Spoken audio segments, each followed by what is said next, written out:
All right, shalom, shalom. First and foremost, we give all honor, glory, and praise to the Most High God Yahweh. We do so in the name of His only begotten Son, who the world ignorantly calls Jesus Christ, for name Yahweh Shai. I'm back. I'm back like I never left. Excuse me. Everybody knows that I go live and the audio is not on, and everybody else want to tell me, "Hey, no audio." I know, trust me. I be having conversations that I am not ready to just share with you guys. What's going on, man? Put a 1 in the chat. You were having a good week. Put a 2 in the chat. If you had a challenging week, the Lord's been taking you through that fire. The Lord been testing you with that fire.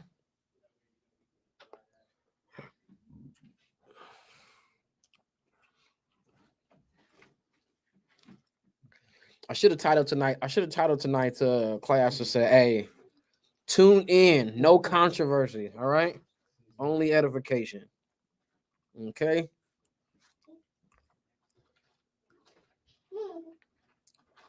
Only edification. Only edification. Right. I think that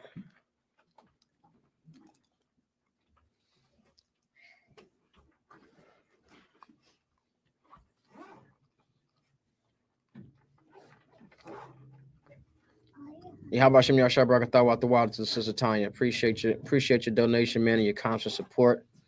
Okay. That sister is tuned in every live. Okay. I appreciate her. And I appreciate everybody else for tuning in as well. You know, I definitely have been on a hiatus.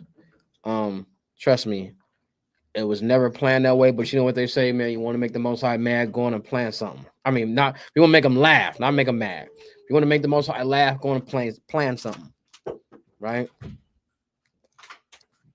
Go on and plan something. I do want to touch on a couple of things though.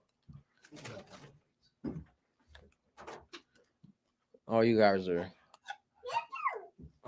eating. I need a reader. Not you. Go ahead, do your thing. I can buy some time. Greetings from Hogwarts. All right. Hello from Hogwarts.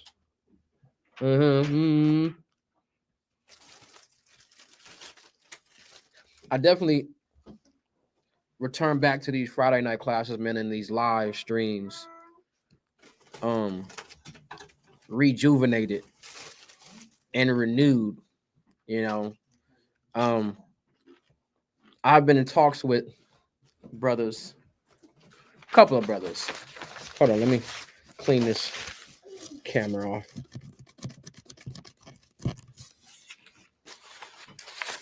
I think that's just a whole lot better. I've been in talks with brothers, man, just about a consistent and almost a perpetual renewal that you'll go through being in the truth. You know, we read about things like in John 9, where Christ tells Nicodemus, was that John 9? It could have been John 3. Where Christ tells Nicodemus, you know, except a man be born again, he cannot enter into the kingdom. And I think it's safe to say, I don't think it's a stretch to say that people take the understanding of that as you come back into the idea that you're an Israelite, to the understanding that you're an Israelite. Rise up, Israel, the water, John 3. It's funny because when I said John 9, you know, I said it so comfortably, but you know, there's always something. Just what is that in the book of Isaiah? It said Isaiah 20 talks about that voice, right? So it was something that was there. I was like, John 9 don't sound like it's right, but I don't know why that's what came to me, right?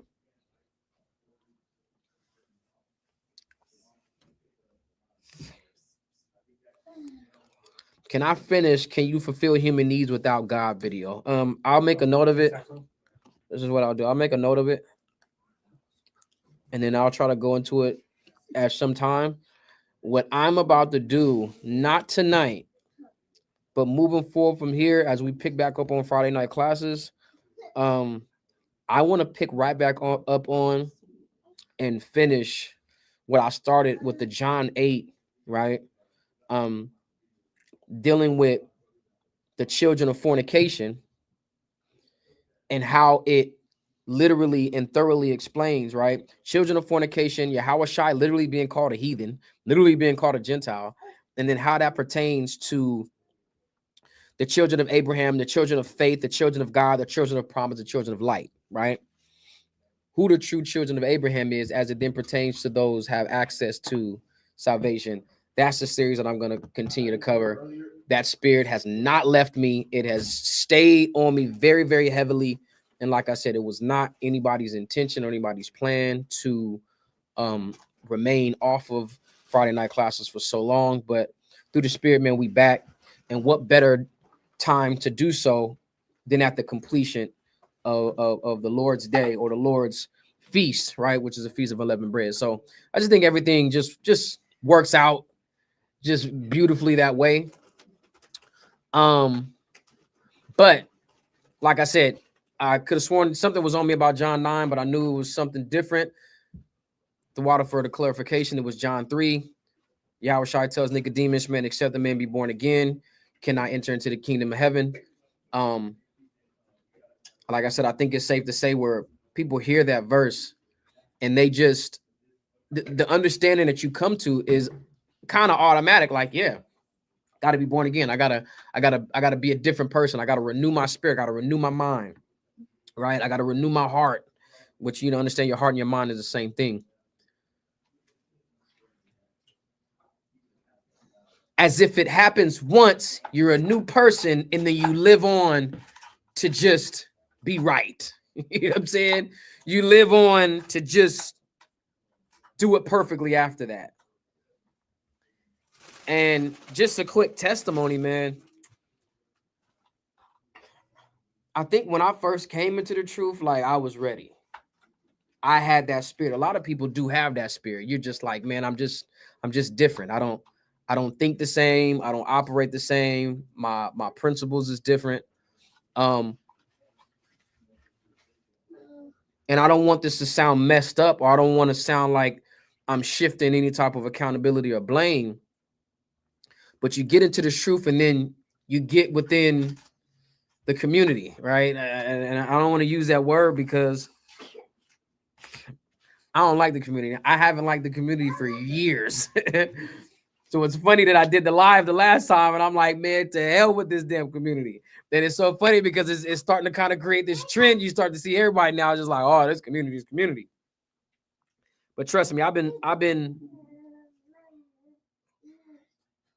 having issues with the community for a long time. And like I said, man, I come into this truth just as my testimony, and I felt like I took a good amount of time away from the truth. I felt like I from the world, separated myself from friends, family members, the public. I really went into hiding. I really went dormant. And hey, man, somebody put like 2 of them for me on there. Man, one of them sauces, man. For CASHAPP. Felt like I stepped away for a good amount of time. You know, I learned the truth in April of 2010. I stepped away for a good 18 months, man, just in total isolation. Well, I can't even say total isolation, because even how I came into the truth was through a sister that I had knew from middle school. But again, even my interactions with her was in an isolated manner. Like, she had to kind of catch up with me. But when I join into, you know, the community, and then I get around other brothers that are in the truth, and I'm around them consistently, I start to realize that they're not really on the same type of time. They're not really on the same page as me.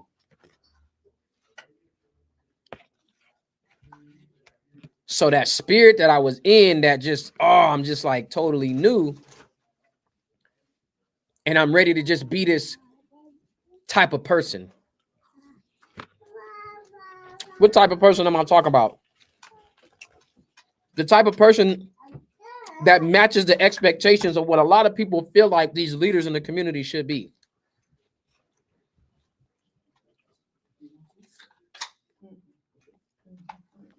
But what happens is that expectation that you want certain people to be, or you feel like certain people are supposed to live up to, doesn't correlate and it doesn't match with the mission. Why do I say that? Because what's the mission? Lo, we turn to the Gentiles. People don't trust me. When you get into this truth and you hear the certain rhetoric of it's all about Israel, it's all about Black, Hispanic, Native Indians, you take on this mentality, you take on this spirit where you start to put yourself on a pedestal, right? You start to put yourself as better than. You start calling yourself the light. You start referring to them as darkness. You start to refer to yourself as a child of God, right?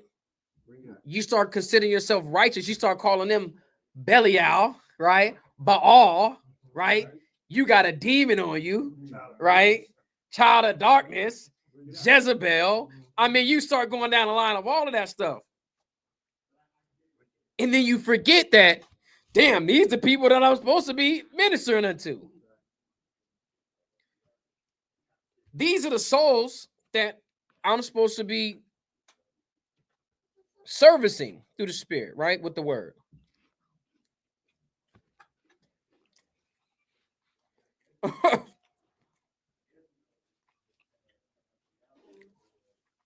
I'll tell you guys this, man.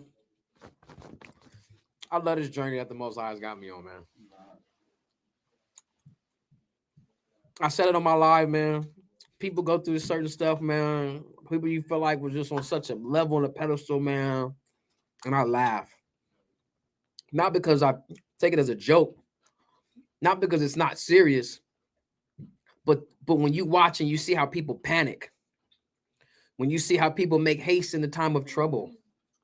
When you see the fact that people really haven't set their heart aright. They haven't gotten themselves locked in the game for real. You know, like I love the path that the Most High has had me on because he made sports a big part of my life. And I utilize sports in so many different aspects of my life. Niggas ain't never been down 30 at halftime and came back and won. You know what I'm saying? Niggas ain't never been down 10 with less than a minute to go. Came back and won.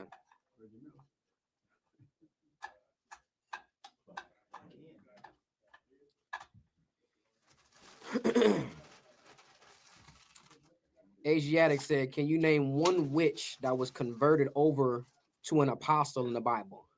I can't name one. What witch? I can name you a witch that's been converted over to a disciple within my tenure in the truth. I can't name one from the Bible, not that I've read from.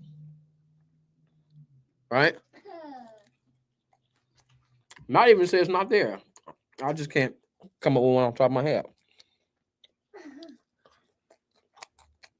But I can tell you about a stripper named Remy.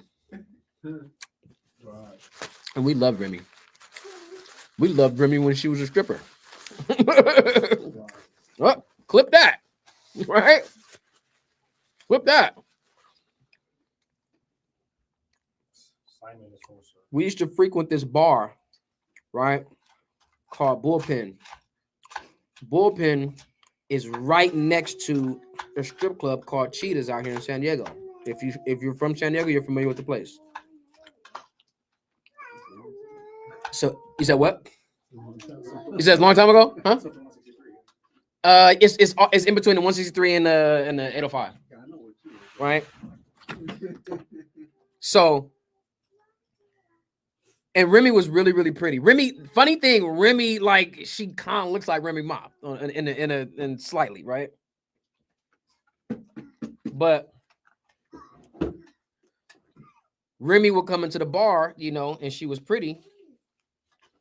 And I forget exactly how we got in contact, whether, you know, one of us had approached her or she said something to us, you know what? Remy could have even been a waitress on the side at bullpen when she wasn't stripping. Could have been. I'm not sure. This was almost 15 years ago.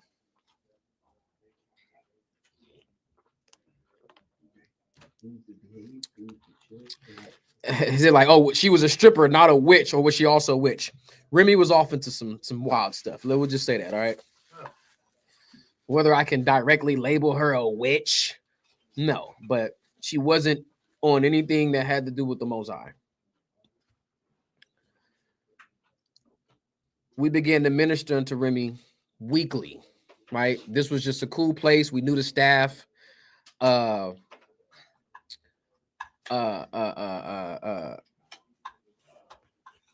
of the brothers who eventually became one of their wives, they used to work in there. It was cool, man. You know, they used to listen. They was heavy-handed on the drinks for brothers. So we used to frequent this bar. We would always see Remy in there. We would talk to Remy. We would minister unto Remy.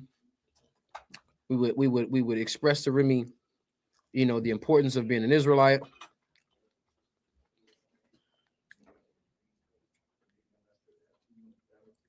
That went on for like a couple years for real. But the more and more we came in, the more intrigued she was, the more familiar she became with our routine. Like, oh, hey, did y'all do a sit down tonight?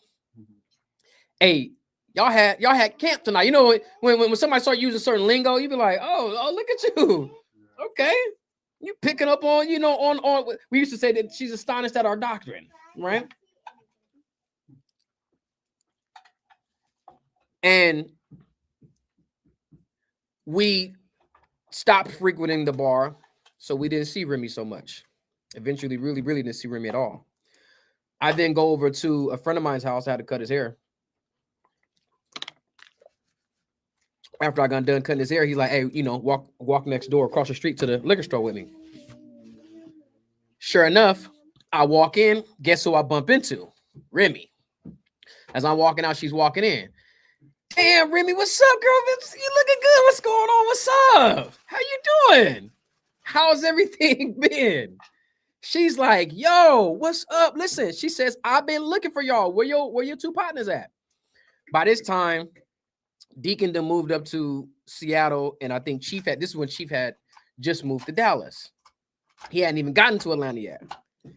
I said, listen, you know, bros moved. I'm the one still here, you know, but I'm born and raised here, so I ain't going nowhere. She said, man, I've been trying to look for y'all. I was like, okay. I'm like, what's up? You still over at Cheetah's? And she looked at me and was like, nigga, I'm an Israelite. Hell no, I don't do that no more. I said, damn. The sower that goes to sow seeds, right, is what we're likened unto. And this is really where I get my brand. Get Salt and Solomon 2-1. This is where I get my brand. Me just growing up, man. Me maturing in the spirit. Me really understanding what this stuff is all about. Hold on, because I just want to make. What does it say? Talking about the lily, right? Boom. Yeah. Yeah, reading the KJV. Hold on. Greek fashion master for he built Valley of place outside the tower and made them wear a hat. Simeon Israel, are you saying that I'm following the Greek fashion by wearing a hat? Maybe. Excuse me. If you're saying that this is some sort of forbidden thing, some sort of forbidden Greek thing, or some forbidden Hebraic thing to do, then I mean I would just beg to differ, right? If you think that this is some sort of violation of 1 Corinthians 11, then one, you're mistaken. Two, it's not a law. And three, in terms of someone's head being covered as they tell a story about the Bible. I mean, to tell a story about their life following the Bible. Then you need to go look into what uniforms the priest of God would wear. All right. They had turbans, they had mitres, they had bonnets, they had plenty of things that covered their head. So, you know, it's not as though I'm just making this up. I have reason as to why I don't hold the same understanding you do to the scriptures or to the verse rather in 1 Corinthians where you feel like I cannot wear a hat while I discuss these things, but it's neither here nor there.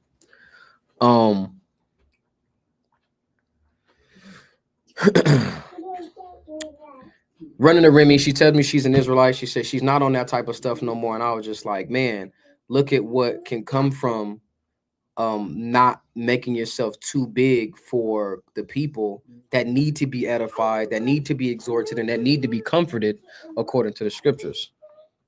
So, you know, when I look at the Most High and see all of the different ways, it's so funny, Simeon Israel. I literally just listed all of the things that the priests wore, and then you're turning around and asking me, did they wear baseball caps? They did not wear baseball caps. Okay. You just read a verse or quoted a verse where it says Greekish fashion. Sure. Is there anything wrong with me wearing a baseball hat? Is just state your point, bro, instead of like, you know, dancing around instead of dancing around the point. Like, what's your issue, man? What's your deal, bro? Or ma'am, you could be a woman. What's your deal? Sports hats. You have a Greek letter on your hat. You have a German-based letter on your hat.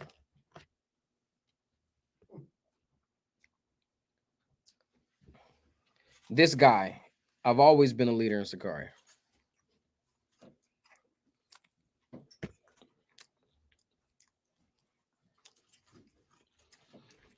But when I'm just witnessing, man, how the Lord has allowed me to mature and develop and grow in this truth, man, with the understanding of how it allows me to sit back and just smile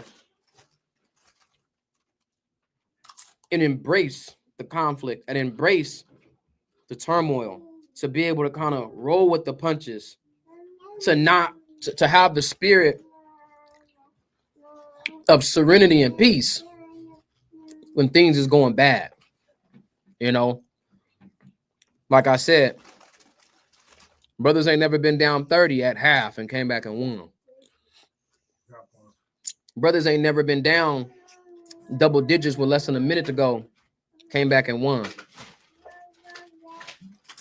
I remember in high school, man, we won a championship in high school, and my coach was hating the whole game, hating on me. You know what I mean? I don't know what it was. I was always short. I don't know if he just intimidated by the team we was playing, and he just wanted to have all of the bigs in, you know, all of the super 6 foot dudes.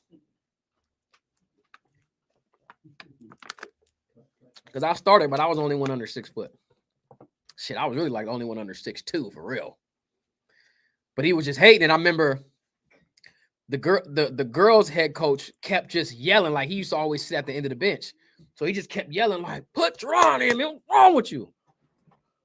I'm sitting there calm, I'm chilling. I ain't even tripping. Cause I know, you know, as soon as I get that opportunity, I'm gonna get in and do my thing. So we down like 6. We down like 6. It's like 30 seconds to go. Right? We down like 6. Oh man, niggas is tripping. Niggas is panicking because we was supposed to be the favorite, really, to go win state. And here we is in the championship, the little regional championship game, and we down. It was another short dude on the other team. Dude, his name was D Love. He was cold too, right? He probably had like 25. He was killing. He just kept the whole arena with oohs and ahs. So I get in, I'm guarding him.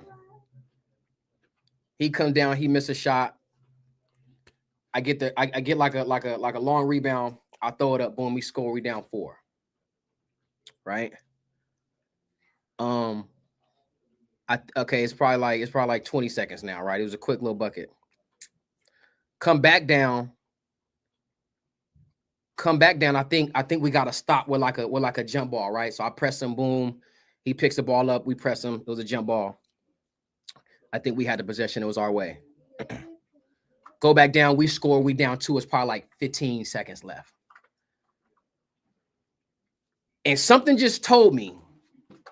They say, you know what? I said, you know what? I'm pressing full court, because my idea was, when somebody's going off like that, the whole concept and idea is, don't let him get the ball.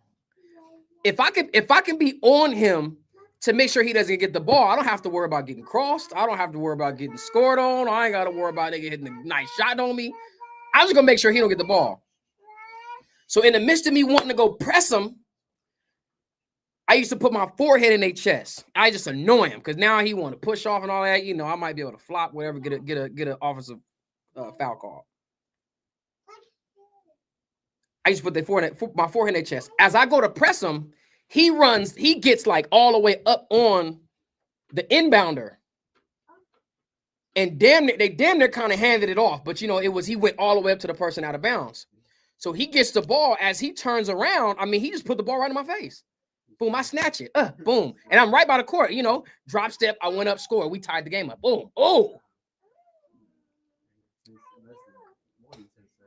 They go down. They missed a shot. It's like the clock is counting down now. Boom. They fouled me. I go hit the 2 free throws. We up 2. I just accounted for 6 out of the last 10 points, or 6 out of the last 8 points that we was down. And I've been on the bench damn near half the fourth quarter for whatever reason. I'm telling you, I didn't do anything wrong. You know, again, my coach just panicked. But I never fretted, never tripped. I was able to get in. I was able to make the play, you know, to contribute, and we ended up winning the game, right? So we won the game. We won the championship. The brother Yash would tell you, because Yash had betted against us on some weird nigga shit, right? And he went to our school, but you know, these dudes, they was a good team. It's not even as though they don't deserve any credit, but they did good, right? We ended up going. We lost to it was a nigga named Jordan Hamilton. He ended up going to the league. We ended up listening to them in the semifinals to go to the state championship. So I have to say, I've just been in a situation like this my whole life. Right? That wasn't even the first one. There was times in my life, in my sport career, that prepared me for even that time. So when shit gets ugly, when things get crazy, and when people start panicking and start tripping, I'm not tripping. I knew what I could do on a basketball court, but I know what I can do through the spirit and power of the Most High, and the wisdom and knowledge and understanding that He's given me, that I've watched work for a long time, over and over again. Over and over and over and over and over again. I watched it happen. I watched it work. I've watched it transform people's lives. But in the midst of me watching it transform people's lives, I've also watched the doctrine and the rhetoric and the idea that people take. Right, this is the setup. Right, this whole story. This is the setup for this. The doctrine and the idea that I've watched it give people, these same people that this truth has changed their lives, they then get down on themselves because in their mind, they were not supposed to have these same temptations anymore. I'm supposed to be new. I'm supposed to be renewed. I'm supposed to be a new creature. I'm supposed to be born again. And they don't realize that there's going to be so many steps and so many moments that you're going to continue to transcend even the previous level of renewal or of being born again or whatever. You're going to continue to transcend that the same way you do in your carnal life. Anybody that got kids, like I said, a lot of times we always talk about crawling and walking. We don't talk about the baby holding their head up. Big deal. The baby being able to roll over. Big deal. Like these are stepping stones that the doctors start to ask you. And if your baby ain't doing that, you be like, damn, my baby kind of slow. My baby ain't got it. My baby kind of dumb. You know what I mean? This noodle head ass baby. Like, hey man, why ain't your baby holding their head up, man? You put the baby on their stomach, the baby just on their damn head. I mean, it's crazy. So why wouldn't we go through those same steps and those same process of transcending and the metamorphosis process of being better and growing up and maturing?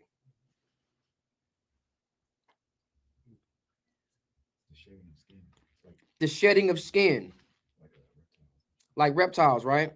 Whatever metamorphosis process that you see people go through is the same thing that we're going to go through in the truth.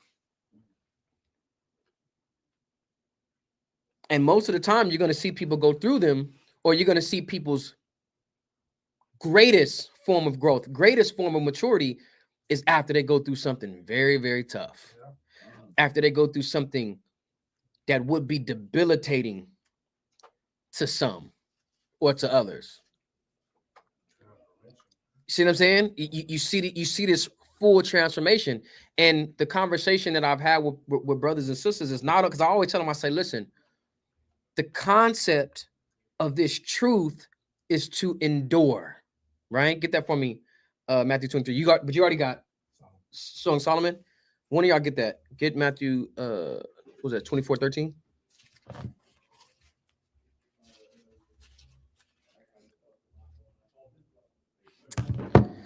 Man, the name of the game is to endure. I just put this in a video the other day when I was talking to a brother in Atlanta, right? Lord willing, I have it ready to be uploaded tomorrow morning. You guys can watch it. But I literally told the brother, I said, one of the most important things in the entire planet right now is figuring out who the Israelites are, right? When we figure out who the Israelites are, those who are not in the understanding that we have, once they figure out who the Israelites are, and then they join themselves into this truth and this walk and this journey, returning to the Most High God as His chosen people, in it, with the anticipation of the Lord turning our captivity over or around. Once you learn your Israelite, you come and you return to the Lord. The only thing you to do at that point is to endure. Just endure. You're gonna mess up, okay? You're gonna stumble. You're gonna mess up because you're gonna find yourself in different settings, in different groups that are gonna challenge things that you didn't even know you were weak in, right? Certain things that you try to bury. People take this truth, man, and they turn the Most High into this magical creature. It's not to say that He can't do magical things. It's not limiting it. It's just understanding the ways and the operations of how Most High does things. Right? Why did life get difficult after I found the truth? Because you started to establish boundaries for yourself. Before you was in the truth, I mean, you could just do what you wanted to do. There was a few forms of scruples that you had based off of your upbringing, but you really didn't have any grounding. You didn't have any boundaries set. So when you come into the truth, the boundaries are now set, and you have to now fight the old person that you once were. Before you came into the truth, there wasn't really anything you was fighting, unless you was just, again, fighting maybe being lazy, maybe being a procrastinator, things like that. But when you come into the truth, you got to fight a whole lot more, right? You got to fight a whole character trait and a whole personality that you once had, right?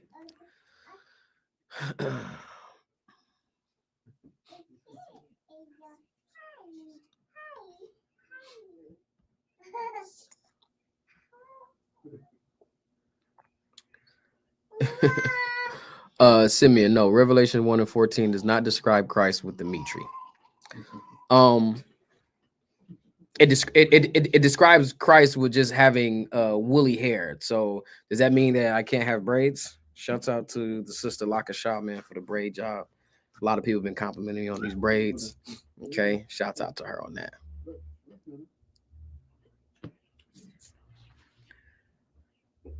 But like I said, you got to fight so many different things that you once were, and that's what happens when you come into the truth. But the idea and the concept is to just simply endure, right?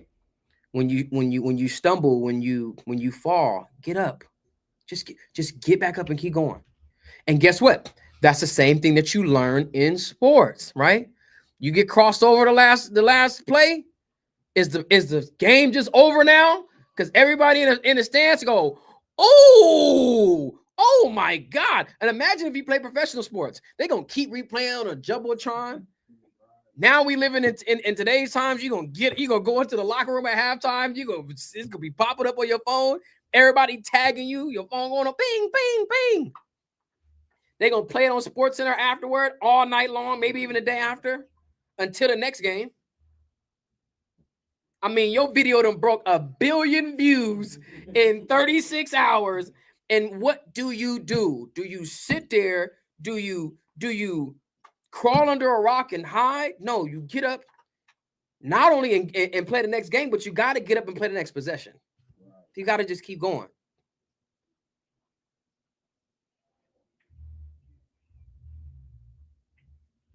Oh God, I don't even know why I'm even entertaining this shit, but you know, I'm just kind of in that mood.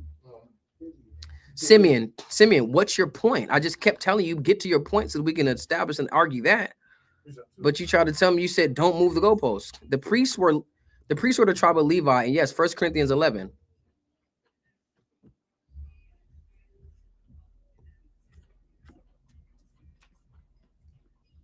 Okay, so Simeon, you don't move the goalposts. Is 1 Corinthians 11, is that a law? And if it's a law, then why were the priests able to do it? And who gave Paul authority to create law? Okay? Because I'm dealing with law. If you want to argue Paul, I'm going to argue law. And then we're going to just say, who has the authority? Law or Paul? I'm going to literally tell you where I'm going, and then you address and try to cut me off and confound me there. All right? Ain't that wild? It's like, I ain't even got to try to set you up. I could. But funny thing, when we go to sports, okay, I know there's a guy that we're familiar with by the name of Michael Jordan. He comes down the court. He says, listen, I'm going to catch the ball on the left post. All right. I'm going to spin baseline. All right. One dribble, and I'm going up for a fadeaway shot. Let's see if you could stop it. So I'm going to tell you exactly what I'm doing, and let's see how you address it. Let's see if you're going to superimpose some sort of authority onto Paul to then give him authority to just take away what the hell Moses was talking about. And Yahushua. Okay? So that's there. Let's see if he responds, right? Hold on, because some people said some other stuff. They said, can you break down how Esau is white? I know it said he reddish, but wouldn't he be the same DNA as Jacob? Yes. People get caught up sometimes when they say, oh, DNA. The Bible does not talk about DNA. So when you guys introduce this concept into the conversation of the Bible, you're now bringing in two conflicting points of view and ideology. It's not about DNA. Yes, they were of the same DNA because they had the same mother and father. They're twins. But what we overlook is that God literally told Rebekah that two nations would come from her womb. So even though that's the same thing that we say when everybody comes from Adam.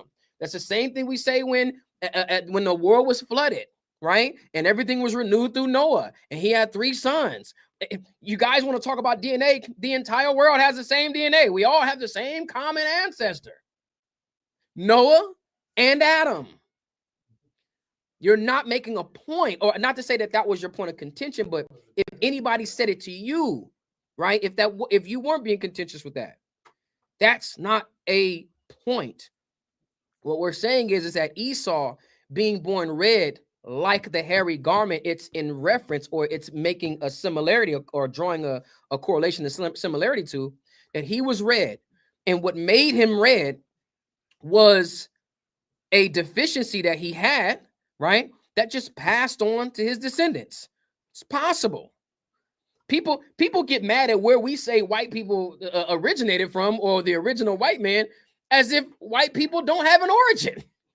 Ain't that so crazy? They don't like the fact that we say it's the Esau is the one. But okay, if you don't like the fact that we say it's Esau, then where did these people come from? Because they had to come from somewhere. They had to pop up on the scene somewhere.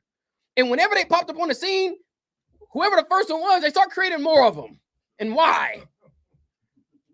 If I'm saying Esau was the first one, right, as it describes in the Bible, and then through Esau, they started creating more of these people.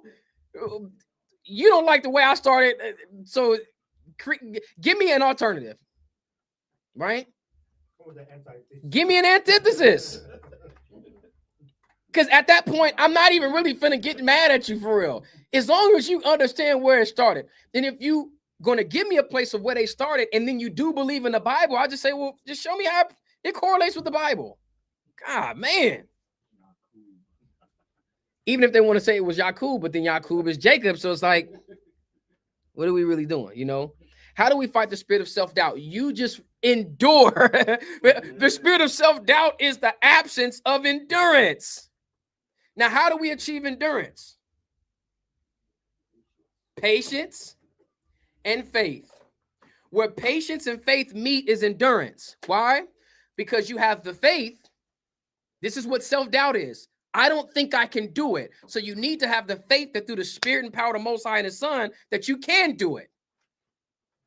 That's the faith. And then you have to have the patience in order to wait for the Most High to bring it to fruition, to manifest it before your eyes. Patience and faith is where you get endurance. If you just endure, if you just keep going, then you'll see how the Most High will perform things that He would have never shown you if you would have just given up. You would have never made it to the place to see the wonderful and marvelous works of the Most High. You just have to keep going. If I would have got frustrated, if I would have got upset, if I would have got this nosebleed, right, mad at my coach, I would have never got to the point to see what I was able to accomplish to contribute to me and my team's win. If I was to give up at halftime when we're down 30 points, I'll call my father right now. I say, hey, you remember that time, man, we was down 20? What did you tell us? You know what he came in the locker room and told us? He said, hey, y'all don't worry about this. We're going to win this game. And we looking at my dad like, nigga, you tripping, man. We down a dub. See, in NBA now, you can be down 20, and that really ain't nothing. But back in the day, you was down 20 points. Shit, game over, man. You start working on plays, man. You know, that's a blowout. You start practicing. He said, hey, listen, don't worry about it, man. We gonna win this game. We was playing against the Long Beach 76ers. I'll never forget that, right? They had the literal AI muscle shirt jerseys, the black ones. Oh my God, it was nice. Some little nigglets from Long Beach, man. They was good. And my dad came in, he said, hey, don't worry about it, man. We're gonna win this game. We're gonna win this game. And you want to know something crazy too? Because when it comes to this truth, we already know the prophecies. We know that we're gonna win the game. This is why I can smile and I can laugh, because I've seen the works of the Most High happen, so I know what the end is going to be. I'm not tripping.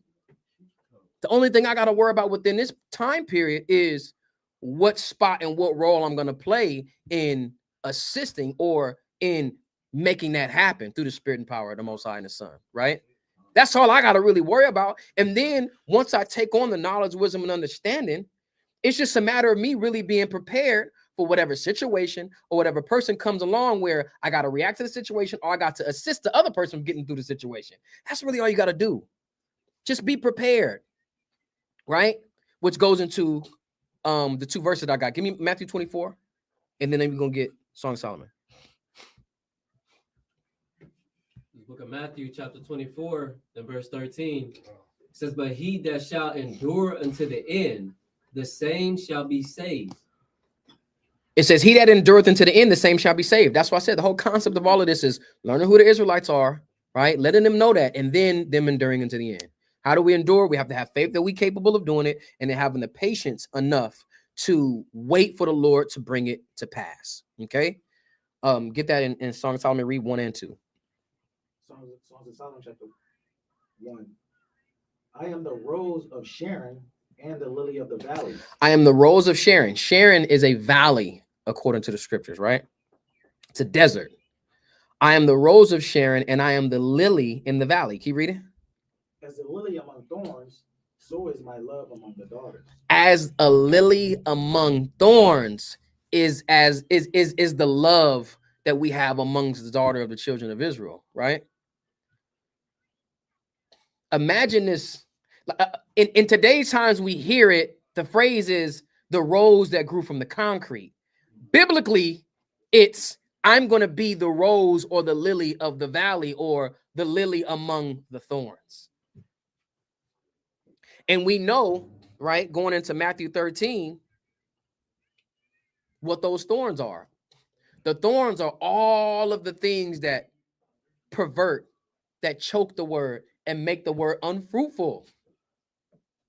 But like I said, it's this concept that people superimpose onto you, that you're supposed to live up to something that takes you away from those thorns, right? It's not so much that we're supposed to remove ourselves from the thorns. It's what we're supposed to be among them, right? Put a 1 in the chat if you understood that. It's what we are supposed to be among the thorns. Because guess what? At the same time, the scriptures also say, come out from among them and be ye separate. Right? So what are we supposed to do? Am I supposed to be a lily among them? Or am I supposed to come out from among them and be separate? No, we can literally accomplish both. Right? Hold on, guys.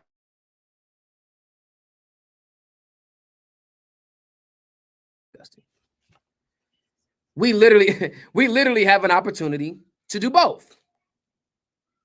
We have to come out from among them and be separate on a mental and on a spiritual level, but we have to be among them because we still have to sow seeds and we still have to go in as the light among the darkness, right? We still have to, through the spirit, possess the eye salve, right? Which is that chemical in the eyes of an owl that allows them to see through the darkness. So there's nowhere for us to completely remove ourselves until we wait for the Lord to take us out of that.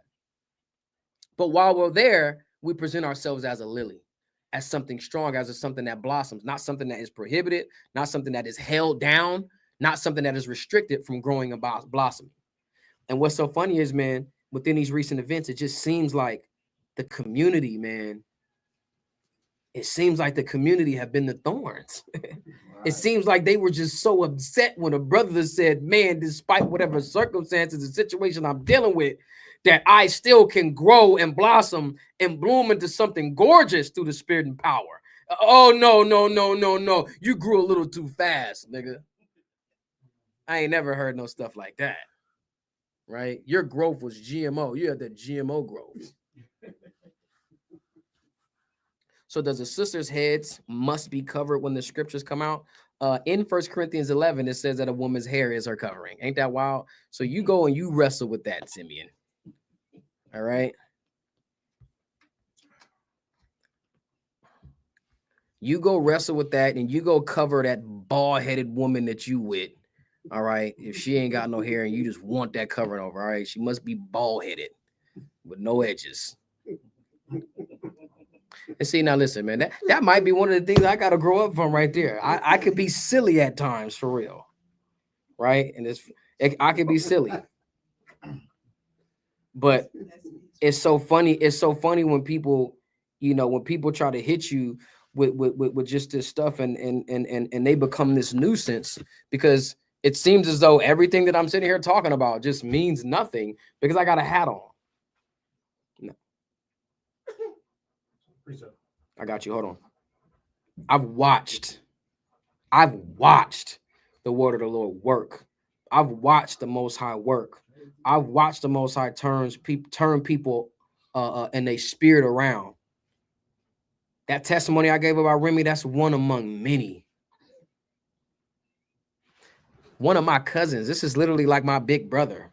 He came up to camp and told us, I come in the spirit of Esau. See what I'm saying? He said, I come in the name of the spirit of Esau. And we was tripping, like, who the hell is this? And he came from like around this corner, right? Didn't really know how to receive this truth because, his little brother / little cousin is the one that kind of told it to him. And he really didn't understand it. But, he drives trucks now and he messed around and tried to get a load that was going to Atlanta. And I'm telling you, he missed Passover by 12 hours. See what I'm saying? Like, he's still struggling a little bit, but I'm telling you, to come from my coming to spirit, Esau to, hey man, I'm gonna make it to Passover. You know what I mean? You guys heard the story about my dad making it to Passover last year. Wanted to make it this year, had a lot of things going on, right? But still watches videos. He calls me. As you guys sit here and tell me, Cap, man, I'm waiting on y'all. Waiting on you to get it back on, man. Fridays. I'm waiting for you to post video. My dad called me damn near every day. What's up, man? You ain't got no content, man. Damn, man, you ain't got no content. Hey, man, I seen Alizar, man. Talazar, I love him, man. Talazar, man. He said, Talazar, I don't care what they said, man. I love that brother. Tell him keep going. Tell him he can't stop now. He said, nope. You done already got me hooked, Alizar. You can't stop now. I don't care what they said. Stop that shit. Whatever you're doing, stop that, but keep going.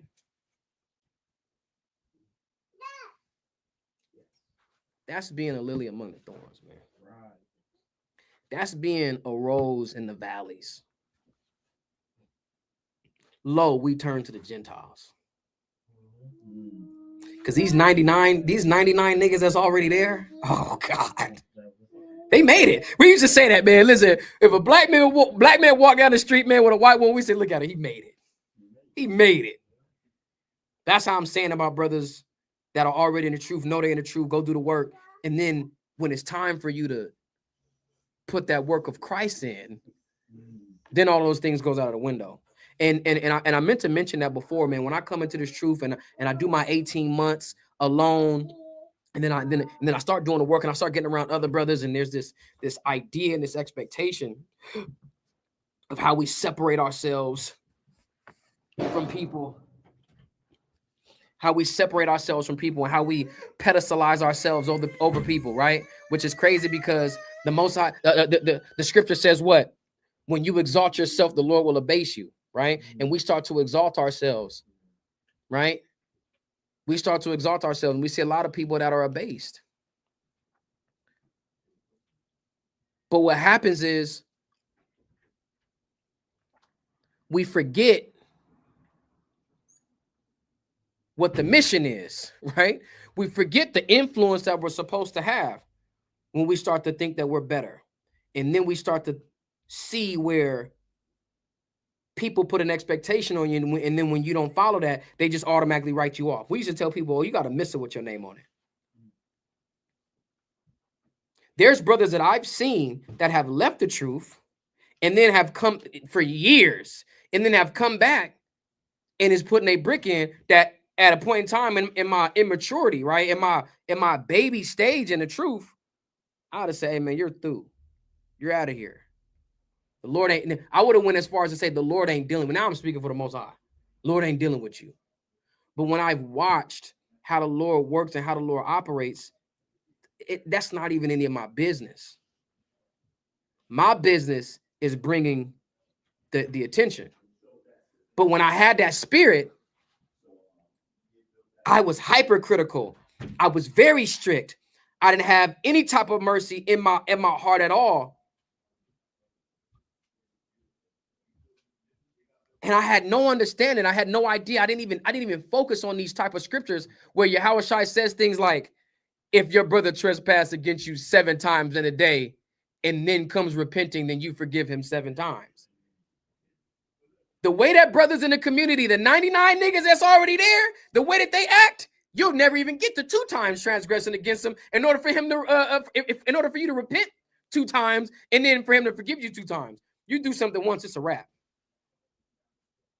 How does a brother get to transgress against you 7 times in a day? Because when he transgressed against you the first time and he repents the first time and you forgive him the first time, you can't hold that last thing against him in order to prevent him from being able to get that 2nd, 3rd, 4th, 5th, all the way to the 7th. It might sound a little naive too, right? It's like a fool me once, shame on you. Fool me twice. Fool me once, shame on me. Fool me twice on you. It seems a bit naive.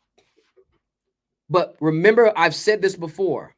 Because of how low we've fallen, because of the place in which we have fallen to, we now have to overemphasize things like righteousness, things like forgiveness, things like mercy.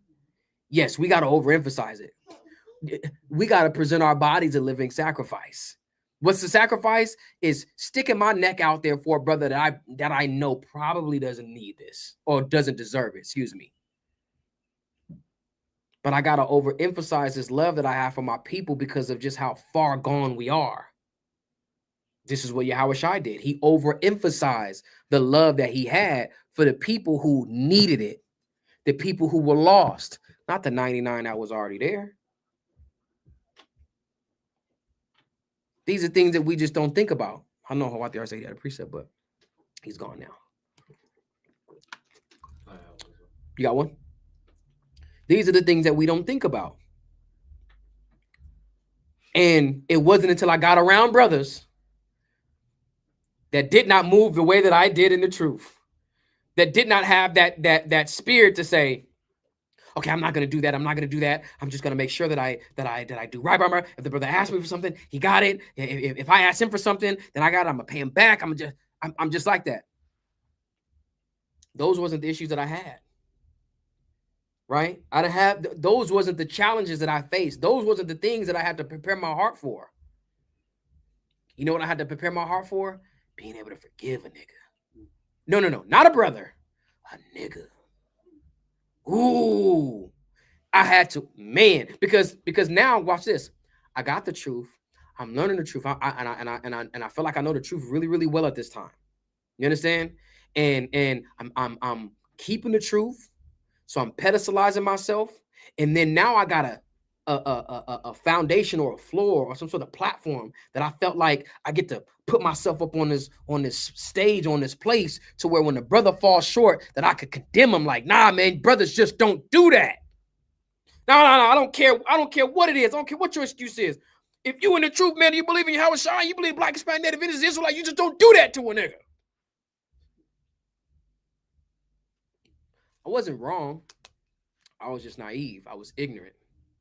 Why? Because I'm expecting myself out of other people. I'm expecting brothers to have the same exact struggles and challenges and temptations that I have.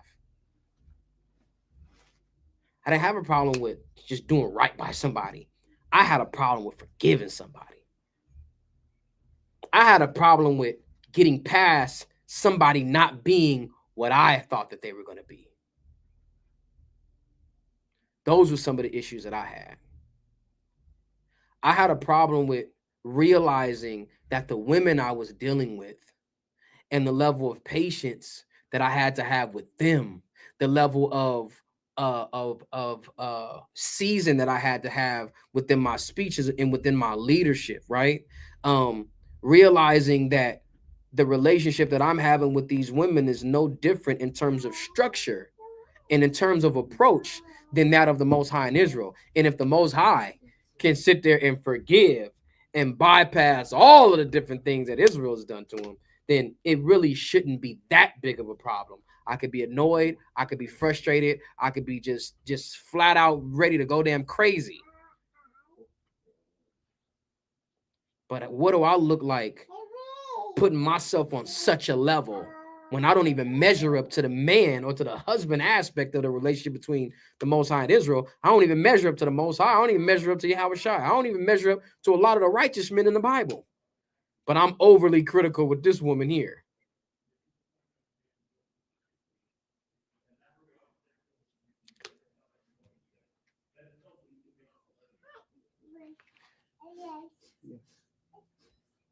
Hold on, Mo. I got you. Moon turned red in 2015. That I had a dream. It brought me to the truth. I believe it came from Acts. Please help. What do you need help with in terms of the blood moon?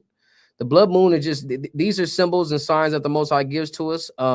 What is it exactly indicating? It doesn't say, but it says to look for things like that. So when we see things like a blood moon, it should raise our alert. It should raise our ears. We should, open our eyes some more. Pay attention and just simply watch what the Most High is going to do. Okay.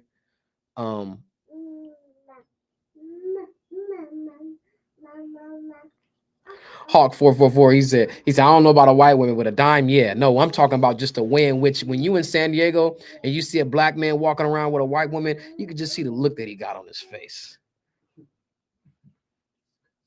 You can just see the look he's got on his face. He won. He's got it. Walks around proud, his chest out. Until he walked past some niggas like us. Then he was like, walk up ahead, bro. I got to tie my shoe real quick. Remember Mike Epps said that? He said, you're going to need me one day, James. Con, I was just applying this to myself just this week. Big con. Okay. Some will dream dreams and your daughters will have vision. They prophesy or something like that. Yeah. Again, like, so you're asking me, whether or not the scriptures say that. It definitely does. And these things are definitely going to happen. A lot of our people, men, women, and children are having visions, man, or are getting revelations from the Most High. But if we don't apply that to the alignment we need to have with the Most High, These things go in vain. Having visions is not the prerequisite for salvation. It's endurance. And endurance, again, takes faith and it takes patience, right? How do we exercise our patience? How do we develop more patience? Experience, okay? We got to go through certain things. We got to see certain things. We got to be able to pay attention to the manner and the character of a man when he is dealing with something, when he goes through something, because we don't see that a lot. We see brothers get into this truth and they're just chasing perfection. And for the most part, they're able to avoid temptation and problem. And I think that's beautiful. But one thing that I learned from successful people, you go get a testimony from successful people, they're not going to tell you all of the different ways that they won. They're going to tell you about all their failures. Every last one of them. They're going to say, I failed. I have failed. I have failed. I have failed. And that's what made me successful. I learned how to fail. I learned how to fall, and I learned how to get back up. Listen, I just recently got into sales. And you know what they say in sales? They say what? You got to learn to accept what? No, not failure. Rejection, but they use the word no. You got to learn how to accept them no's. And they say it's the law of averages. They say every no just puts you one step closer to a yes. So even within that amount of time, man, you know, that I've just even been dealing with that, because I didn't like that.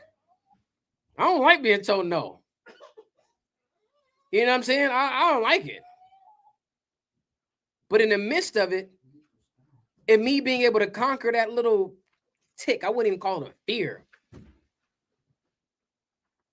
Because I feel like when people told me no, they just didn't have no reason to tell me. They didn't have no reason. It wasn't just like, oh, I just prefer not to. It's just, I would break everything down. I would let them know, like, what I have is way better than what, like, why would you want to just stay there? Like, not only is it better, somebody could just say, yeah, but I get it, but I'm just comfortable. You know, I'm totally comfortable with the results that I'm anticipating. The results that someone's promised me, I'm good. I'm not even tripping off of it. I would let them know. I would show them, no, if it's just a way that when you initially signed up for this, yeah, that outcome was amazing. But the way that the trajectory and the way the climate of the world has changed, this is going to put you at a disadvantage. You cannot do it. You cannot stay here. I'll stay here. I mean, I'm cool. I'll stay here. Like I said, my grandmother did it. My grandmother did it. My mother did it. My cousin did it. And then when my mother passed, she didn't have nothing. The guy used to sell life insurance, had nothing. She had a $5,000 policy, and that was it. Her funeral was like 13 and some change. I mean, it really didn't do anything. When what's so funny is what I was trying to set her up with her even being diagnosed with a terminal illness, she could have got access to up to 90% of it while she was alive. Then still had something for the funeral. Then still had something, you know what I mean? Shit, me and my sister up with shit. I already went through this. Get a couple of dollars. Shit. Set me up. But they don't want it. That's why I didn't like no. That's why I don't like this. But going through that process, it's like, you know what? It's necessary. It's cool. And I had to realize that I'm like, I already do this on the street. I already do this at camp every week. This is why it makes me cringe when a brother say, hey, brother, you got 2 minutes of your time? Let me talk. Stop begging these people for time. Right? Stop begging these people for time, right? Bring your precept. It's the book of Hebrews, chapter 4 and verse 12.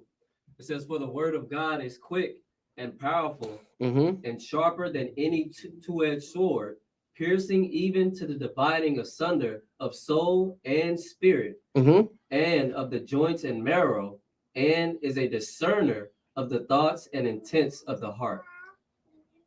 Read that last verse again. It says,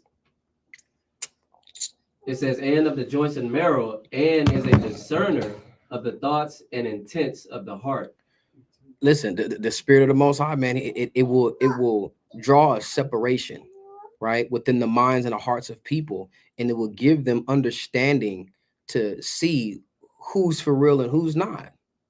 Right? It says it penetrates deep into the bones and into the marrow, where you can really see who a person is. And all it takes is when a situation happens, I read this at Passover, right? How friends are born for adversity. Really see who a person is when you go through something. See, but that's the point. It takes for you to endure. It takes for you to last long enough to get to that level, right? Where every level before it was easy, but then you get to that level where it exploits your weaknesses. You've never even found yourself in a situation or in an environment. You never found yourself amongst those certain thorns that challenge you. A brother could be charitable. A brother could be, just a scholar of the law.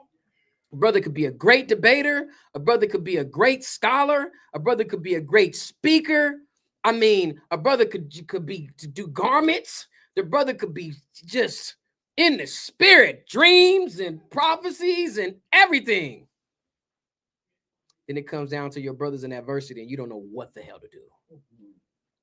It could come down to a time where a brother's in adversity, and instead of you realizing the option that you have to be compassionate, to be there for him, you turn a blind eye to him, or you turn your back on him. Damn. Or you might be one of those brothers where it seems really embarrassing, it seems really overwhelming. It's that peer pressure, right? Everybody else is turned on him, so you kind of shy away. You didn't know how things were gonna go. And what's so funny is because we see that in the world during, your teenage years, maybe even your early college years, right? Somebody do something that's embarrassing and you don't even want to stand next to them. Now you're like, man, bro, you out here looking bad, bro. I don't know if I can walk into school with you like that, because you don't want to inherit or adopt the embarrassment that they're going through, right?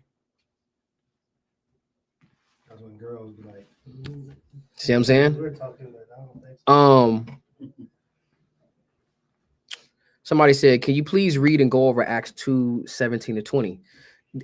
Isn't that the same thing that you was just going into about the dreams and the and the blood moon, or the red moon that you said you seen, right? It's just literally dealing with in the latter days that sons, daughters, men and women, they're going to start to have these dreams, and the Most High is going to give us certain signs, right?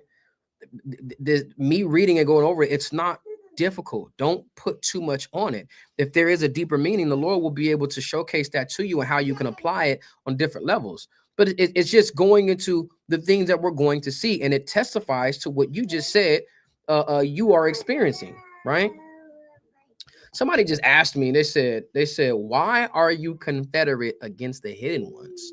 I didn't know I was confederate against the hidden ones. How can the Israelites be given the earth? They can't, for they are the hidden ones. Okay, cool. Oh, because he says Job 9:24, the earth is given into the hands of the wicked. He covered the faces of the judges thereof, if not where. Who is he? I don't think that Job 9:24 is talking about the Israelites, though, who the earth is given into the hands of. So, the way you tried to spin that, I just don't agree with it. No, I understand what he's asking, but he's asking a question based off of Job 9:24 as it pertains to Psalms 83.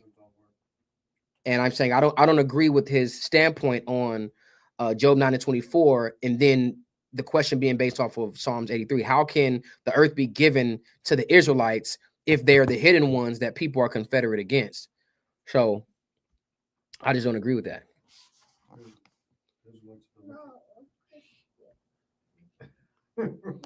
The earth is not the earth that Satan rules over is not given into the hand of the Israelites.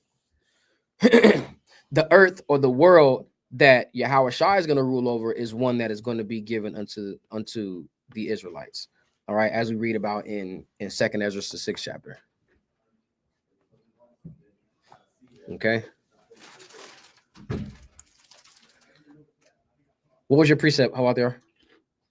Sirach 18-22. Let nothing hinder thee to pay thy vow in due time. Read it again. What was it quoted? Sirach what? The book of Sirach, chapter 18, verse 22. Let nothing hinder thee to pay thy vow in due time, Mm-hmm. and defer not until death to be justified. You know what that shows? It says, defer not to pay your vow and hinder not until the time of death. Yeah, So, let nothing hinder thee to pay thy vow in due time, and defer not unto death to be justified. do not defer it unto death. Like, all right, if I just go and die, then Right, whatever, that vow's over. Don't let nothing stop you from serving the Lord. Even Which if you're you saying feel is your it's been vow. difficult, yeah, to serve Him. Don't wait till you're almost dead or go through calamities to be justified. You know? But I'm gonna tell you this too, man. Even when you just said that, I think that's a good point. But these are scriptures that we read, and when they're not backed by a level, when they're not backed by an experience, it's like it just sounds good. It just sounds good, man. We have to take these things and add to it, and or add an experience to it. We have to add some sort of substance to it, to where it gives us a point of reference to be able to get through. Some of us are able to really just do that scripturally. We're able to read about what happened in the scriptures, and then from there we could just move on. We can just utilize it and learn from other people's mistakes, right? But for the most part, we really got to learn from our own. We got to learn from our own mistakes. We got to learn. We got to go through it. We got to be whooped. This is why the Most High asked us in Isaiah, why should you be stricken anymore? Right? Get that, Isaiah 1 and 5.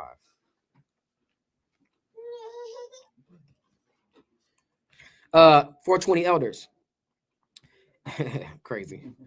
But he says, you must birth the man-child, receive the iron rod, the Holy Spirit, the final kingdom of iron and clay when Christ reigns in you. I don't disagree with any of that. That's literally what I just said, that we got to go through these things, right? That's the iron rod. That's that chastisement, which the chastisement we understand is the love of the Lord. That's the way in which we're corrected, right? Some of us can just read the calamities that befell the Israelites in the scriptures. We can read about how, kings were destroyed, people were destroyed, how we went into captivity. Some of us could do that. Others, we got to go through it. We got to see it. We got to feel it. That stress, strife, and strain, those are the only things that really trigger your spirit, man, to be something new and to be something different. Go ahead. This is the book of Isaiah, chapter 1 and verse 5. Mm-hmm.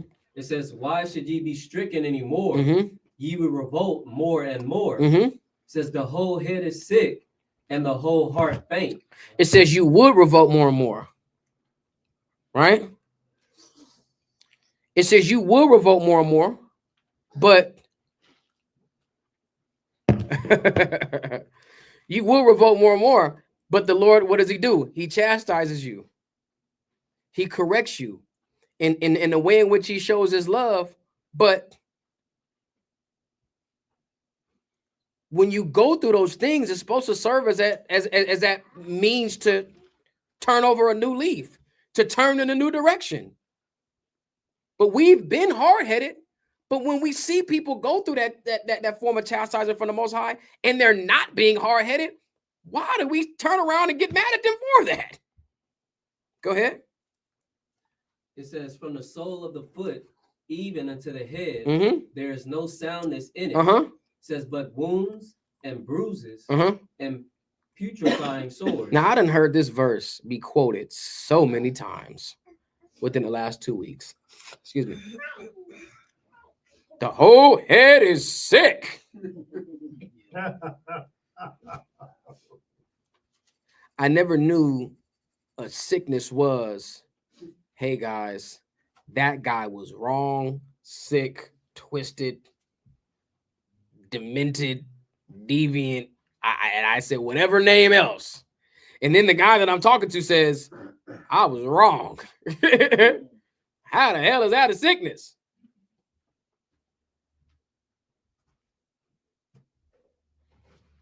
Brother said, you know what? I'm going to step back, take some time to reflect. Then goes and says, hey, would people still want me to be on YouTube? And they say, no. Over 100 people said yes. About 10 people said no. And then everybody else says, What is he doing? You know what I'm saying? What is he doing? As if that brother don't have a testimony now. Now the brother don't got a testimony to come back and to share, to say, hey, man, I messed up. Hey, man, let me let y'all know how I even got to a place like this. Let me let y'all know what I've learned from this situation. No. But then they'll turn around and they'll go quote Paul, who went from killing a nigga or on his way to go set up killing a nigga to teaching. Our people are disgusting. Why was it okay for Moses to have an African wife? Because the Bible didn't say that he couldn't, or God didn't say that he could not.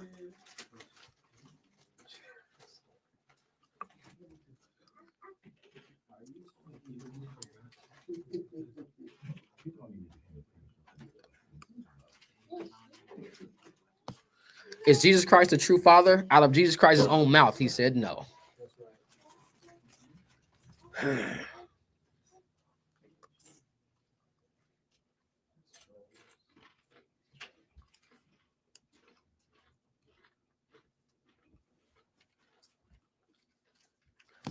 Give me Hebrews 5.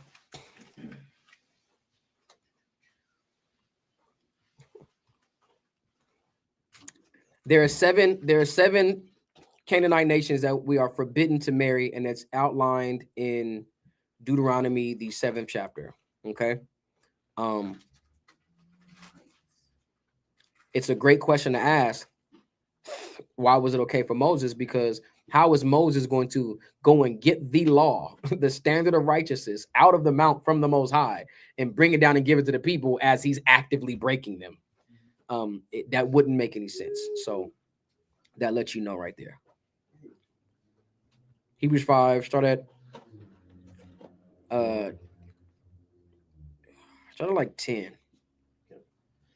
This book of Hebrews chapter 5 and verse 10, it says, called of God and high priest after the order of Melchizedek, of whom we have many things to say and hard to be uttered, seeing ye are dull of hearing. It says, for the time ye ought to be teachers, ye have need that one teach you again. And we always make this in reference to people that are of a certain physical age, right? Within the realm of being born again, right? Which is what Yahushua told Nicodemus, right? Except a man be born again. We always bring this out in that context.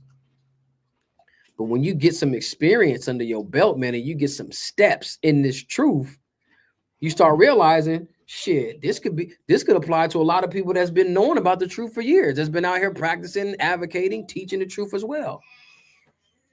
At this time where you should be an ace or full age in this truth, you need to be taught again. And what is it that you need to be taught again? Go ahead. It says, which be the first principles of the oracles of God. And you need to be taught the principles and the oracles of God. Because soon do you forget. And guess what? This is something that Yahushua had to do with the Pharisees and the Sadducees. People who were aces at the law. People who felt like they walked in alignment and in accordance to the law. He had to start teaching them again. He had to start reintroducing to them, even to the point where he says, a new law I give you. It wasn't even a new law.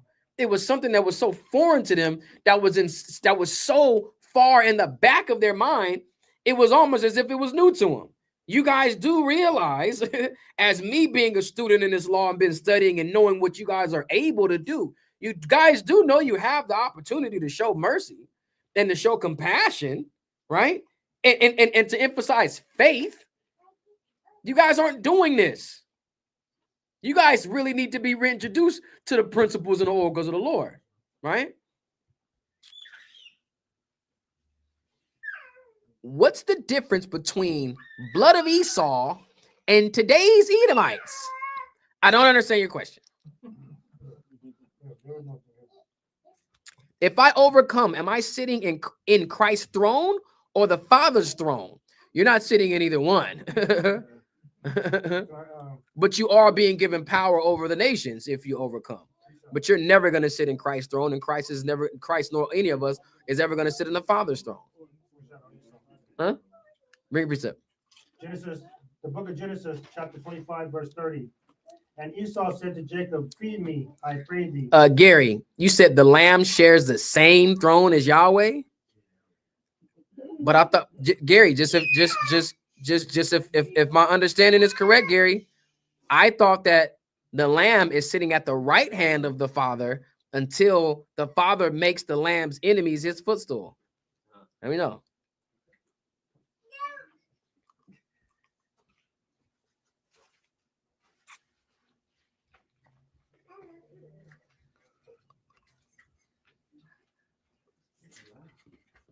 Hold on.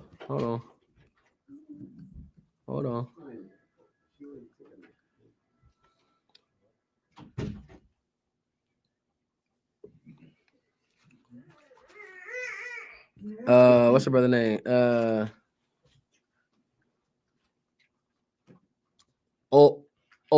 Obeymon Dread. Let me get your question, bro. I didn't do that intentionally.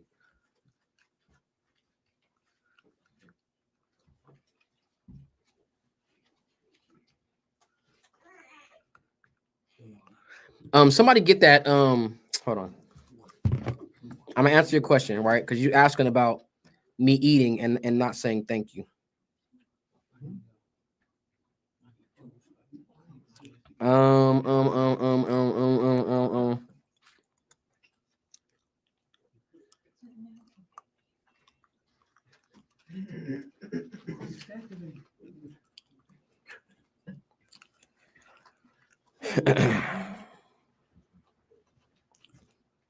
Get Deuteronomy 8 and 10 for me.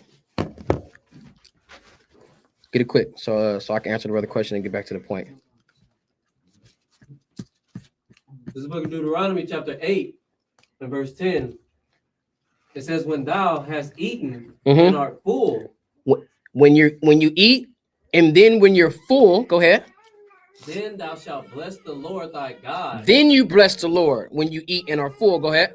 For the good land which he hath given thee. All right. So to the understanding that we have, our thanks is given after we eat, and I still have some food on my plate. I really just don't typically eat while on live, but I really was famished. So yeah, no disrespect, brother. You didn't offend me at all. Hey man, call me out when I'm tripping. You know what I'm saying? I ain't got no problem with that. Hear me out. I'm Issachar, but the violet/bad people blood are of Esau and the Edomites. I'm not understanding your question, Edward. I'm reading it, but I'm not comprehending it in order to answer it. So if you could rephrase it for me, then cool.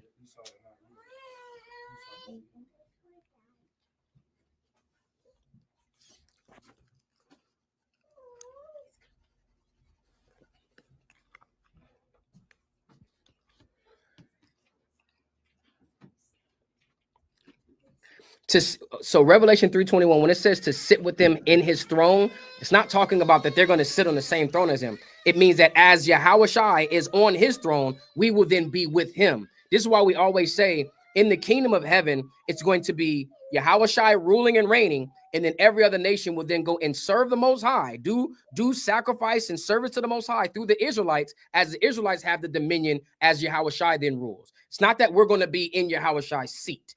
No. Because that we're not going to be equal with the Son, nor is the Son ever going to be equal with the Father. But as the Father and his mountain and his heritage is established upon or above all other mountains, we read this in Isaiah the 2nd chapter, right? When the mountain of the Lord is set up upon high above all other thrones, all other mountains, right? Then Yahushua gets his kingdom, is his throne, and then the Israelites get their dominion. Okay. So again, I see what you're going to. I just don't agree with the interpretation of it.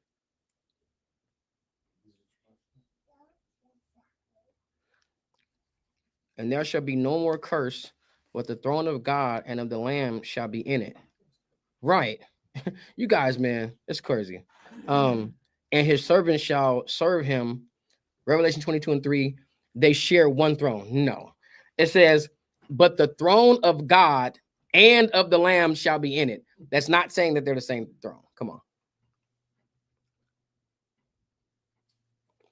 Central Americans are originally from the Middle East. Yes, you could literally read about that in their history. They tell you that they migrated from the East.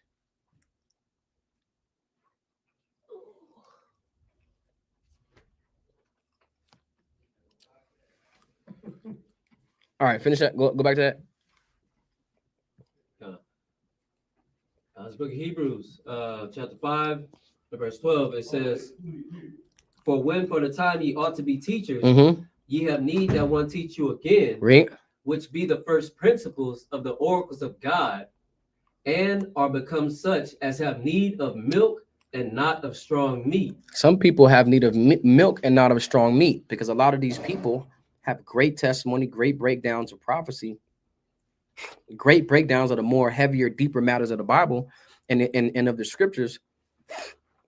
But when it comes down to them just simply doing basic things like love, mercy, faith, which Yahweh Shai said is more heavier and more weightier than all of these other things in the Bible, or all these other things of the law, they just crumble. They just fail.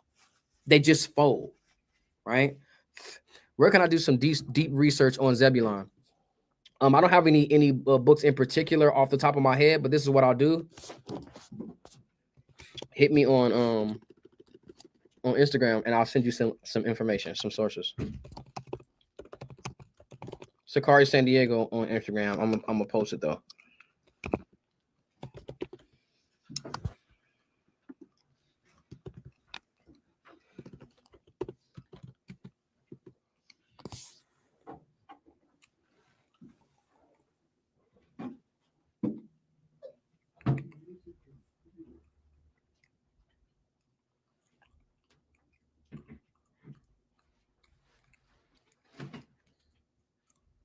Motumbe. Yeah, eventually all of Israel is going to be born in the kingdom.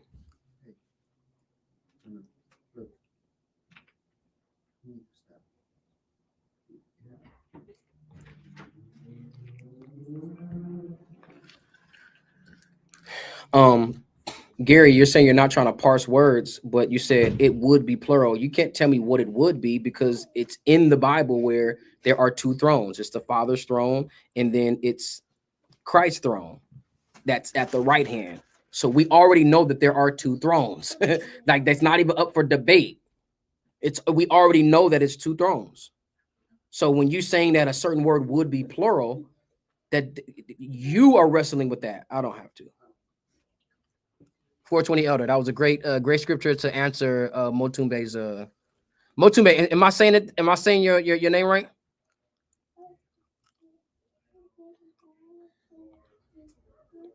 Oh, it's Mutombo. Excuse me. I think UEA. I thought it was EAU. Okay, Motumbe. Okay, got you. Cool. Got you. I try to learn from Scarfing Phoenix. Love the true word, but just learning. No problem, Edward, because you had, let me see, you should rephrase it. White people are maybe 8% of the world, yet they control most things. Now, they came from I want to say he said that with I don't know what the hell that word is. The Seton bloodline. Is it of people bloodline of Esau and from the Edomites? So the Edomites are the descendants of the man Esau. Anybody descending from his lineage, patrilineally, right, through the father, from Esau, and all of the men and their descendants that are in the world today are the people of Esau. So when you're saying bloodline and then saying, is it of Esau and from the Edomites? Esau and the Edomites are the same thing. Esau is Edom. Right. Esau is Edom.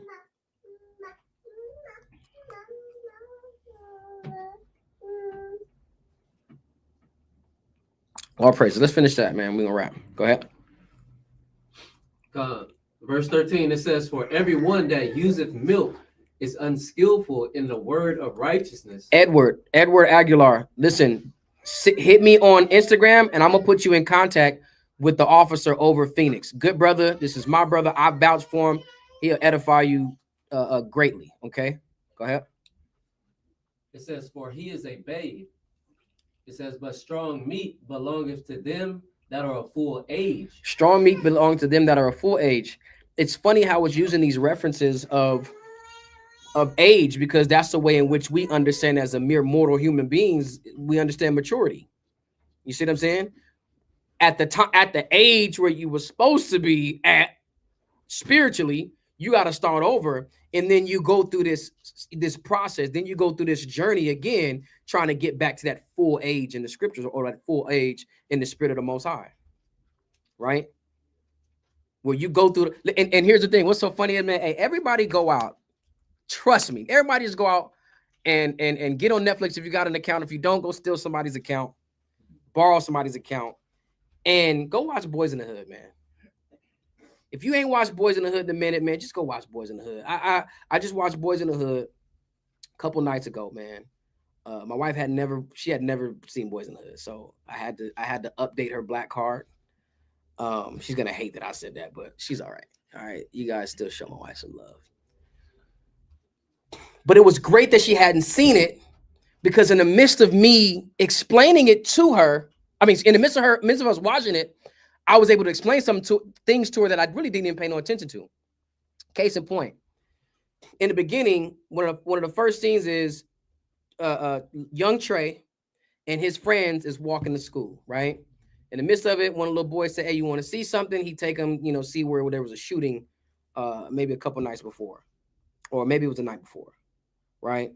Fast forward, they in school, and Trey, talking about he's a comedian, he's being disruptive in class. The teacher challenges him, "You want to come up and teach?" He said, "I can." He points to the board. "Hey, my dad taught me that every man originates in Africa. That means all y'all from Africa." He said, "I'm from Africa. I'm from Crenshaw Mafia. You from Africa, you African booty scratcher." Trey gets mad. He gets upset, smacks his homie with the damn teacher's stick. And my wife goes, "Wasn't he just walking to school with this dude?" In the midst of her asking me this, the next scene cuts to Trey walking home while his playing his mother's conversation with his teacher, talking about the situation that happened at school. She was like, "He's a really good kid. It's just he has such a short temper." And as Trey's on his way home, he walks past this dice game. It seems like these brothers are having the time of their lives. And I pointed out, I'm like, "Look, you just asked me, wasn't they friends? They was walking to school." I said, "Look at them." I had to rewind it. I said, don't look like they having fun? Don't look like they're enjoying the dice game? They all dancing, they winning. And next thing you know, out of nowhere, man, the dude just hauled off and punched the dude. And then they get into this big fight. Right as Trey walks by, he turns around, he looks back, and he smirks. I said, "Babe, look at his environment." Look what he's going through and what he's learning and experiencing. The concept of friendship and certain boundaries you just don't cross doesn't register in his mind like that. Same thing with the truth. The environment, these thorns that we've been amongst have taught us to ridicule and to come down on brothers the way that they've come down on a lot of us. I ain't even gonna just isolate Chief, but the way that's what we've been taught. But in the midst of it, you realize the same way I realized the other day, like, damn, this is a lesson. This is a concept. This is an understanding I got to go give my son. This is a concept understanding I got to give my brothers and my sisters. Like, hey, there's boundaries that we have that we should just not, we just should not cross. There's certain ways in which we have to understand and we have to look at these things and we have to grow and mature in them. Fast forward, right? Because this is, man, it's crazy. Gary, he definitely did something shady with the dice, but again, like, you're not going to just haul off and hit your homie like that. You know what I mean? He stuck him for real, and it causes big commotion. That was Trey's understanding at 10 years old. What happens from there? He then moves in with his dad. Fast forward 7 years later, y'all remember the scene. Trey he's on the phone on the couch talking to his girl, like, "Man, you gonna give me the skins or what?" Right? Y'all remember that scene. His girlfriend's mom says, hey, tell Trey daddy I think he's cute. Hey, Pop, man, Brandy's mom said you're cute. He like, man, what's up, man? Am I supposed to be talking to you on my passing messages? He says, first of all, my dad and your mom cannot get with each other because then it's gonna make us like brother and sister. We're gonna have to do that incest thing, right? Trey mom calls on the other line. He clicks over. Trey dad get on the phone. What's the conversation they're having? Remember what Trey's mom had said to him earlier in the movie when she dropped him off at the dad's house? He says, listen, I'm gonna finish my master's. I'm gonna get a better job, get a better place. Things will be better. I'm gonna come back and then you can move back in with me then. 7 years later is when she finally get her stuff together. Now she wants Trey to move back in. But see, Trey's 17 years old. He about to graduate high school. He about to move on. And what does Furious Styles, Trey's dad, kept telling his mom? I think that's Trey's decision. That's not my decision. Fast forward, they sit down, they have a coffee date. She goes, did you hear that Trey and Brandy are going to move in together in college next year? He says, yeah. She says, well, don't you think that that's a bad thing? He goes, Trey is old enough to make his own decisions.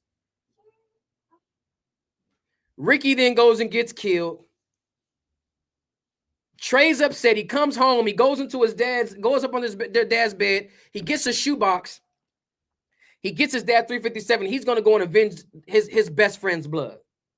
His dad stops him. He then goes into his room. He sneaks out the window. He going to go ride on the dudes that killed his friend. What does his dad do? His dad sits there with the stress balls, right? He's twirling them. And the way that they played out and the way that they showed it in the movie, Trey being in the car with Ricky's brother and his friends, and they going to avenge his brother's blood as well. He says, hey, Doe, y'all know the famous line, hey, Doe, let me out, man. Let me out. Why am I saying all of this? Because it was everything that Furious from the time of 10 years old until 17 that he needed from his dad. His dad knew, I've taught my son enough. Now it's time for him to be able to make these decisions on his own. Some shit that he kept trying to tell his mom twice in the movie. That's the full age that we got to get to in this truth, man. But it takes someone to tell us, and it takes for you to be, because guess what? Furious was smart enough. When you think about how smart Furious his dad was, why the hell didn't he move out of the hood like his dad did? I mean, like his mom did. Because taking you away from his son is not going to give you what you need to survive amongst it. You just need to take what I'm telling you. You need to be able to take the wisdom that I'm giving you, and then you go exercise those things in the midst of all of that darkness. Oh, man, it was great. Just go watch the movie, man. Are we in captivity to sin? We are in captivity because of sin. Can somebody say we're in captivity to sin? Sure. I wouldn't argue with that. I wouldn't argue with that because it's the shackles that's on our minds. It's the shackles that's on our hearts that constantly compels and tempts us to do wrong. But now that we got the wisdom of the Most High, the proverbial wisdom or the knowledge of the Furious Style, our Father, right? Because before coming to the truth, we was just this badass little kid like Trey, man, in the 4th, 5th grade, that's ready to haul off on our friends. But when we come into the truth, when we get this knowledge and with this wisdom and this understanding, it's like, man, whatever. I ain't stressing you, bro. I'll move on. I got something that I stand on. I got principles that I'm learning. I understand the concept of mercy, faith, and judgment. Okay? I understand all of these things. I'm grown in the spirit. I'm developed and matured in the spirit. I now have grown to a full age to do what? To discern good and evil. And even though I wanted to go and avenge the blood of my friend, my best friend, I knew that this wasn't even what I was supposed to do. There's not even anything, that's not in any environment. That's not even who I am. I grew up among it. I know that that's what most people would do. But my father just taught me different. And the closing scene in the whole movie was the following day. Doughboy, which is Ricky's brother, he goes, he avenges the blood of his brother the night before. He wakes up, he comes across the street when he sees Trey sitting on the stoop or on his porch. He said, hey, I know why you got out the car last night. He said, you shouldn't have even been there. I just learned. Listen, I had a whole new lesson from this movie, man. And I've been watching this movie over and over again for the last however long. I think the brother Knock is in the chat right now because he just texted me. He says, Knock just seen it. I was watching this with JoJo when I was in Atlanta. I make my son watch this movie once a year at the very least. And here it is. I'm almost 34 years old and I'm still learning new stuff. If you're a black man and you're about to be a father, if you're a black man and you're already a father, man, you got to go watch that movie if you ain't seen it.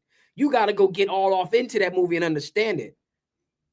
And you know, when you are full age and when you know that you are fully mature, both in the world and in its truth, is when you realize that you cannot watch that movie without shedding an honest tear. And with that, man, I'm going to give all honor, glory, and praise to the Most High God, Yahweh. We do so in the name of his only begotten son, Mashiach Yahweh Shai. 420 Elder, man, get with me, man. You just in here asking a bunch of random ass questions that got nothing to do with what I'm teaching. All right. But again, I appreciate you for tuning in. Yeah, 420 Elder. I don't know what that means. I ain't even gonna get at him like that. But listen, man, next week, you know, we're going into the scriptures, man. We're gonna get into a good lesson. I just wanted to get on here, man, and talk to the people just as a reintroduction as to what we, you know, in light of my absence, right, and my hiatus. We're gonna grow from everything. Endure. Patience and faith is how you achieve endurance. The name of the game is to endure, okay? Endure unto the end, and that's how you will be saved. You stumble, you trip, you fall, get yourself back up, all right? And continue to push for the righteousness and for the faith in the Most High and his Son. If you can't do those things, then that's where you have fallen short, not because you find yourself succumbing to temptation. Okay. If you guys have it in your hearts or you want to donate to the organization, man, and you want to help and you want to, you know, assist, that's all of our information right there. Pretty much Sicari San Diego on our platforms. YouTube, there's a space. Facebook, there's a space. Everything else is all one word. Again, man, I appreciate you guys for just tuning in. Continue to tune in because, again, we got a lot of good things.